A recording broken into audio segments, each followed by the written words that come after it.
আসসালামু আলাইকুম রহমতুল্লাহ। আলহামদুলিল্লাহ, আলহামদুলিল্লাহ রাব্বিল আলামিন, আসসালাতু ওয়াসসালামু আলা রাসূলিল কারীম ওয়া আলা আলিহি ওয়া সাহবিহি আজমাইন। সম্মানিত ভিউয়ার্স, আজকে অহংকার সম্পর্কে সংক্ষেপে কিছু আলোচনা করব ইনশাআল্লাহ। আল্লাহ রাসূল সাল্লাল্লাহু আলাইহি সাল্লাম ইরশাদ করেছেন, লা ইয়াদখুলুল জান্নাতা আহাদুন ফি কলবিহি মিসকালা যাররাতিন কিবার। যার অন্তরে অনুপরিমাণ অহংকার থাকবে, সে জান্নাতে প্রবেশ করতে পারবে না। এবং আল্লাহ রাব্বুল আলামিন বলেছেন, ইন্নাল্লাহা লা ইউহিব্বু কুল্লা মুখতালিন ফখুর। নিশ্চয় আল্লাহ তাআলা কোন অহংকারীকে পছন্দ করেন না। তাই অহংকার থেকে আমরা কিভাবে মুক্ত থাকতে পারি, সেই বিষয়ে আজকে ছোট্ট একটি আলোচনা করতে যাচ্ছি ইনশাআল্লাহ।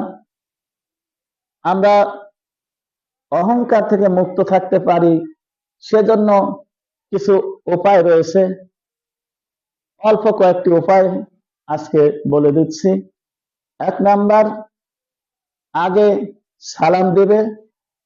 পরিচিত অপরিচিত ব্যক্তিদেরকে, ভিখারীদেরকে আগে সালাম দিবে।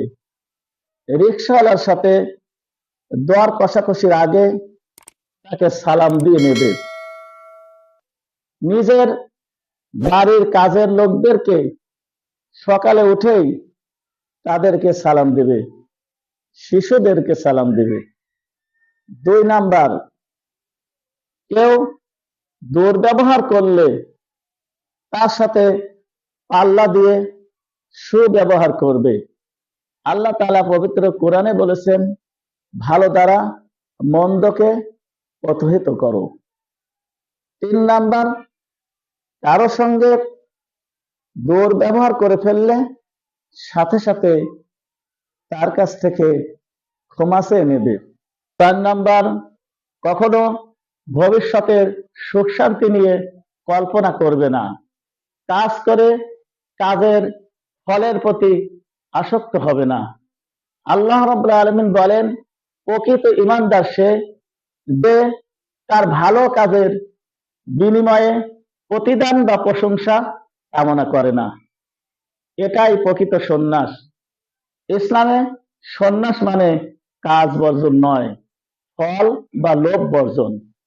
৫ নাম্বার, নিজেকে আমি বলে সম্বোধন করবে না, নিজের নাম ধরে সম্বোধন করবে।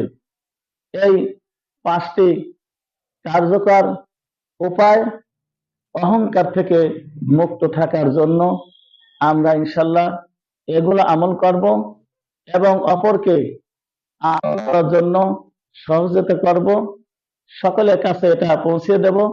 আল্লাহ তাআলা তৌফিক দান করলে পরবর্তী ভিডিওতে বাকি অংশগুলো আলোচনা করব ইনশাআল্লাহ। আমরা সকলে বলি আমিন।